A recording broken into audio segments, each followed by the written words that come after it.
நமஸ்காரம் அம்மா. நமஸ்காரம். ஜோசியர் இருக்கிறாரா? நீங்கள்? என் பெயர் சுதர்சனம்.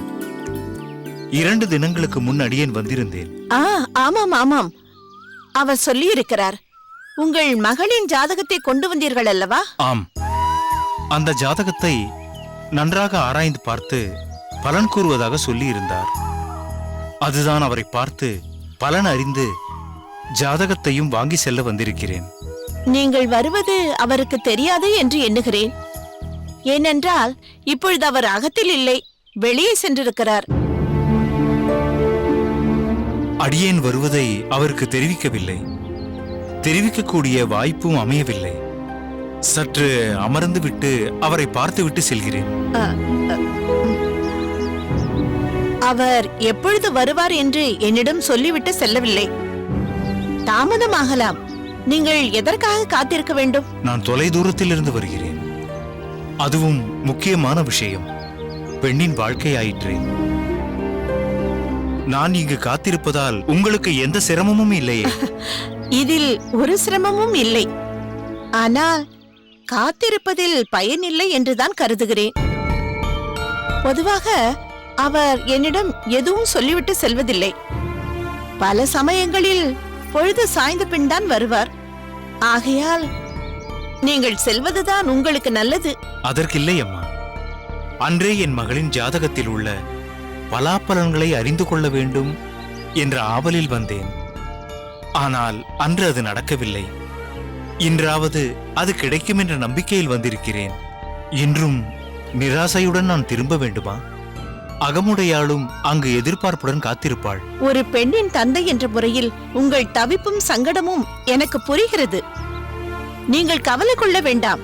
அவர் வந்ததும் நீங்கள் வந்து சென்றதை நான் சொல்கிறேன். அவரே உங்களை தேடி உங்கள் அகத்திற்கு உங்கள் மகளின் ஜாதகத்துடன் வருவார். வேண்டாம் வேண்டாம், அவர் என்னை தேடி வருவதா? அபச்சாரம் அபச்சாரம். இன்று மாலை நானே மீண்டும் வருகிறேன். நான் வந்து சென்றேன் என்பதை மறக்காமல் அவரிடம் தெரிவித்து விடுங்கள்.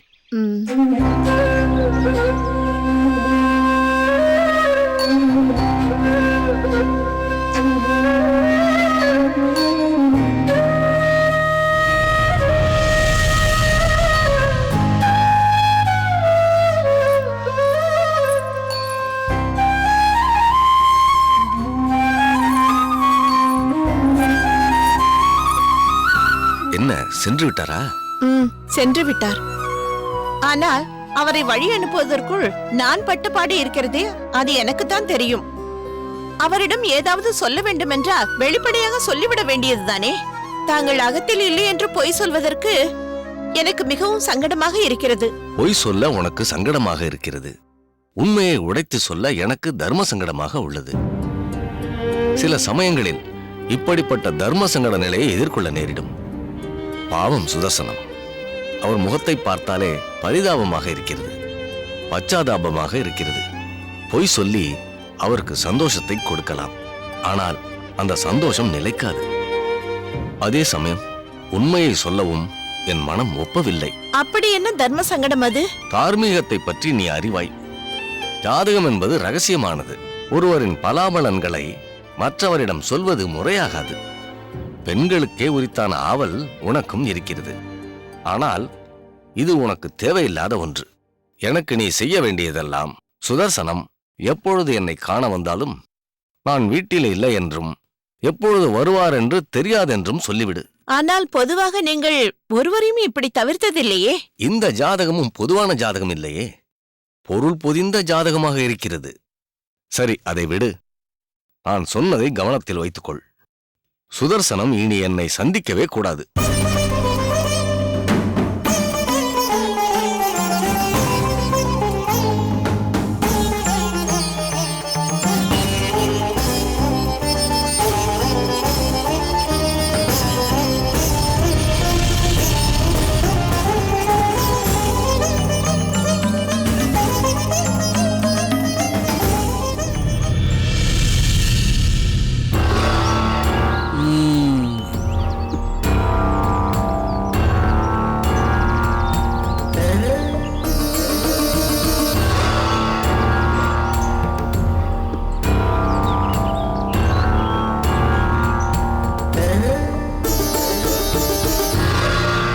அடேய், இங்கே என்ன சம்பாஷணை?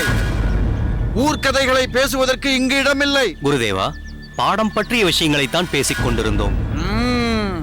அப்படியா? பலே பலே, நீங்கள் யாதவ பிரகாசரின் சீடர்கள் என்பதை நிரூபித்து விட்டீர்கள். பாடத்தை பற்றிய சிந்தனையும் அதில் ஆராய்ச்சியும் அதன் பிறகு அதற்கான சந்தேகங்களை என்னிடமிருந்து பெறுவது உங்களது தலையாய கடமை. நாங்கள் ஆராய்ச்சி வரை போகவில்லை சுவாமி. இவன்தான் குழப்பமான சந்தேகத்தால் என்னையும் குழப்ப பார்க்கிறான். என்னடா குழப்பம் அவனுக்கு? பிரம்மமே பிரதானம் என்றும் நிர்குண வஸ்து என்றும் சொல்லப்பட்ட அதே பிரம்மம் ஒன்று மட்டும்தான் உள்ளது. அதுவே பரமாத்மா என்றும் மற்றவை மாயை என்றால் குழப்பமாக இருக்கிறது சுவாமி. இதில் குழம்ப என்ன இருக்கிறது? பிரம்மமான பரமாத்மா மட்டுமே நிரந்தரமானது. உலகமும் அதில் உள்ளவைகளும் பொய்யான மாயைதான். அப்படி என்றால் நாம் எல்லாம் பரமாத்மாவின் ஸ்வரூபங்கள் தானே சுவாமி? ஆமாம். நல்ல சூரிய ஒளி பிரகாசித்துக் கொண்டிருக்கும் வேளையில் வீட்டின் மேற்கூரையில் பல ஓட்டைகள் இருந்தால் அதன் வழியாக வீட்டிற்குள் பல சூரிய கதிர்கள் தெரியுமல்லவா? அதனால் பல சூரியன்கள் இருக்கிறது என்று பொருளாகி விடுமா என்ன? சூரியன் ஒன்றுதான். அது என்றும் மக்களுக்கு ஒளி தந்து கொண்டிருக்கிறது. அதுபோல் பரமாத்மாவும் ஒன்றாகவே இருக்கிறது.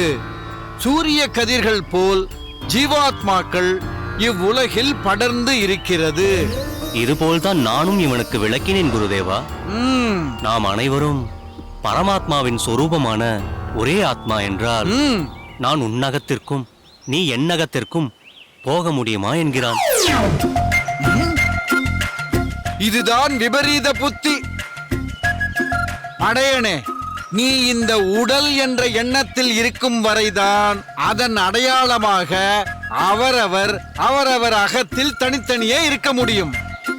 ஆத்மா இந்த உடலை விட்டு சென்று விட்டால் பிறகு மாயையான இந்த ஜட உடல் செல்வது அனைவருக்கும் பொதுவான சுடுகாடு என்ற ஒரே அகத்திற்குத்தான். என்ன புரிகிறதா? புரிந்துவிட்டது குருதேவா. மன்னித்து விடுங்கள் குருதேவா. தவறொன்றுமில்லை. இப்படித்தான் குதர்க்கமாக கேள்வி கேட்க வேண்டும். அதற்கு சாதுரியமாக பதில் சொல்ல வேண்டும்.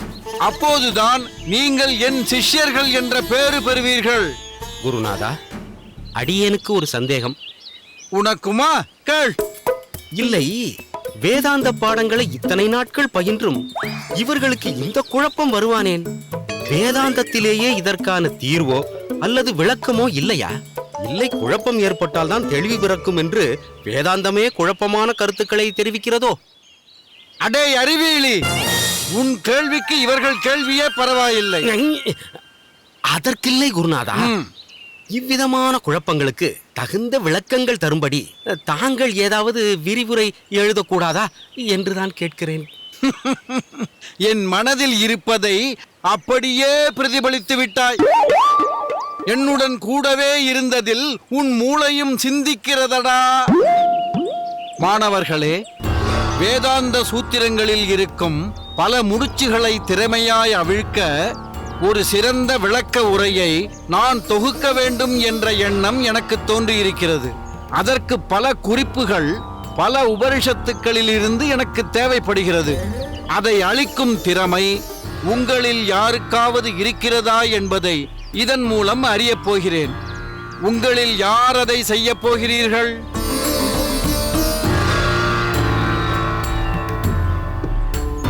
வணக்கம் சுவாமி. அந்த பாக்கியவான் என்னை தவிர வேறு யார் இருக்க முடியும்? தங்கள் எதிர்பார்ப்புக்கு ஈடு கொடுக்கும் வகையில் சாமர்த்தியம் என்னிடம் மட்டும்தானே உள்ளது சுவாமி. நீதானடா என் சரியான சீடன். தன் மேல் ஒரு திடமான மேம்பட்ட நம்பிக்கை உடையவன்தான் என் சிஷ்யன். அது உன்னிடம் இருக்கிறது. உனக்கு நம்பிக்கையும் இருக்கிறது, தைரியமும் இருக்கிறது. எடுத்துக்கொள். நான் குறிப்பிட்ட பணியை உடனே எடுத்துக்கொள். நாளைக்கு உன் வாழ்க்கையில் இது ஒரு பெரிய திருப்பு முனையாக ஆகப் போகிறது. அந்த வானம் பொய்க்கலாம். இந்த யாதவ பிரகாசனின் வாக்கு எக்காலத்திலும் பொய்க்காது. என்ன ராமானுஜா, நீ மௌனமாகவே இருக்கிறாய்? குறிப்புகளை சேகரிப்பதில் உனக்கு ஆர்வமில்லையா? அல்லது அந்த திறமை உன்னிடம் இருப்பதாக நீ நினைக்கவில்லையா? உன்னை பற்றி ஆஹா ஓஹோ என்றார்கள். அதற்கான அறிகுறிகள் ஒன்றுமே காணோமே. இவ்விஷயத்தில் நீ இறங்கலாமே. இல்லை சுவாமி, அடியனுக்கு அப்படி ஒரு எண்ணம் எதுவும் ஏற்படவில்லை. ஏற்படாமல் போனது உன் குற்றமில்லை.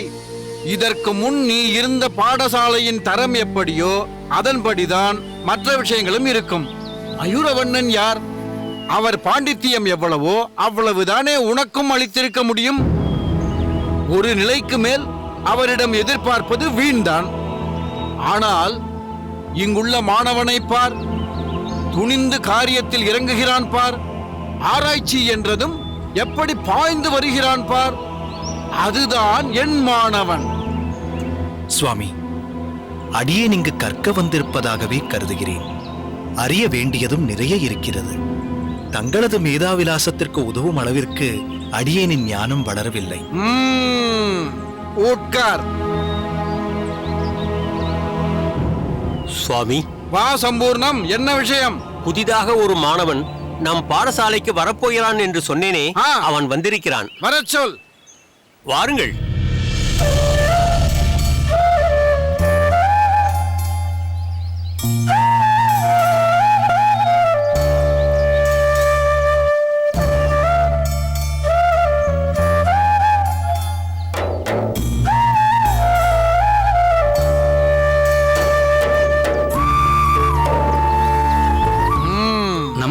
நமஸ்காரம் சுவாமி. இவர்கள் மதுரமங்கலத்திலிருந்து வருகிறார்கள்.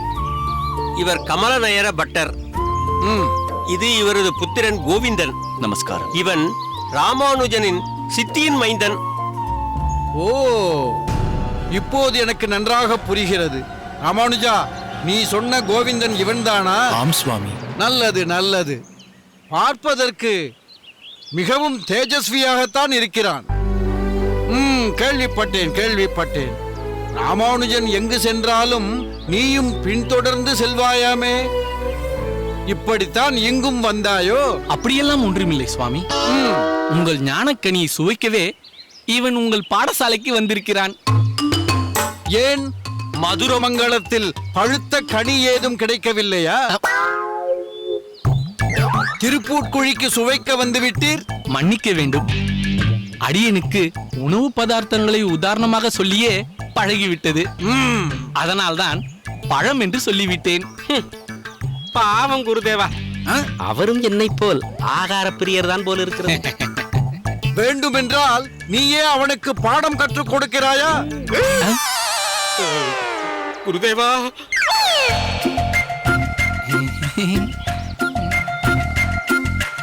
கோவிந்தா, படிப்பு விஷயத்தில் மற்றொருவரை சார்ந்தே இருப்பது என்பது சரியல்ல. உனக்கென்று ஒரு தனித்துவத்தை நீ வளர்த்துக் கொள்ள வேண்டும். அதுதான் நல்லது. என்ன, புரிகிறதா? புரிகிறது என்று சொல். புரிகிறது சுவாமி. சுவாமி, இதை ஏற்றுக்கொள்ளுங்கள். அடியேனை ஆசீர்வாதம் செய்யுங்கள். வித்யையில் சிறந்து விளங்குவாயாக. எழுந்திரு. சுவாமி, அடியேன் உத்தரவு பெற்றுக்கொள்கிறேன். சென்று வாருங்கள். சரி கோவிந்தா, வருகிறேன். கோவிந்தா, உனக்கு எங்கு பிடிக்கிறதோ அங்கு சென்று அமர்ந்து கொள். ஆகட்டும் சுவாமி.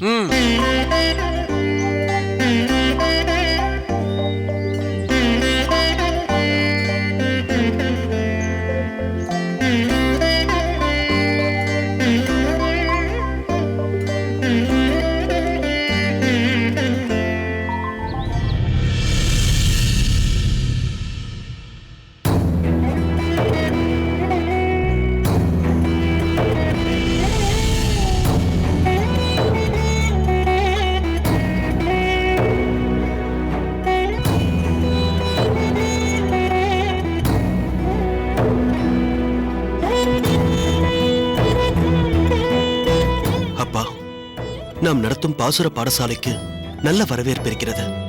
நேற்று கூட 2 புது மாணவர்கள் சேர்ந்துள்ளனர். அடியேனின் கனவே நம்மூர் மக்கள் மட்டும் இல்லாமல் அக்கம் பக்கத்து ஊரை சேர்ந்த மக்களும் இந்த பாசுர வகுப்பின் மூலம் பயனடைய வேண்டும் என்பதுதான். உயர்ந்த எண்ணம் கூரேசா. நீ திட சிந்தனையுடன் செயல்படுவதால் உன் கனவு அவசியம் ஈடேறும் என்பதில் எனக்கு எந்தவித ஐயமும் இல்லை. நீ பாடசாலையை பற்றி நினைத்துக் கொண்டிருக்கிறாய். நான் நமது கோயிலை பற்றி சிந்தித்துக் கொண்டிருக்கிறேன். இந்த வருடமாவது நாம் பராமரிக்கும் கோயிலை புனருத்தாரணம் செய்துவிட வேண்டும். வழி வழியாக நமது கட்டுப்பாட்டில் இருக்கும் கோயிலை சிறப்பாக பாதுகாக்க வேண்டும். என் மனதில் இருந்ததை பிரதிபலிப்பதை போல் இருக்கிறதப்பா நீங்கள் சொல்வது. அடியேனும் இதையேதான் சொல்லலாம் என இருந்தேன். வருங்கால சந்ததியினருக்கு நாம் விட்டுச் செல்லும் சொத்தில் இதுவும் ஒன்று. அடியனுக்கு பிறகு நீ, உனக்கு பிறகு உன் வழிவரும் சந்ததியினர் என்று நாம் பேணி பாதுகாக்க வேண்டும். பொதுஜனங்கள் வழிபடும் கோயில் இது. நாம் சரிவர கவனம் செலுத்தவில்லை என்று யாரும் குறை சொல்லிவிடக்கூடாது.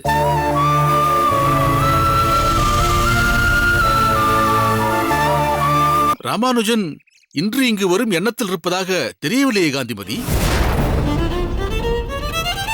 கேவி ஆனந்த் இயக்க விஜய் சேதுபதியும் டி ராஜேந்தர் இருவரும் இணைந்து பெயர் வைக்காத திரைப்படத்துல நடிக்க இருக்காங்க. இந்த படத்தை AGS தயாரிக்கிறார்.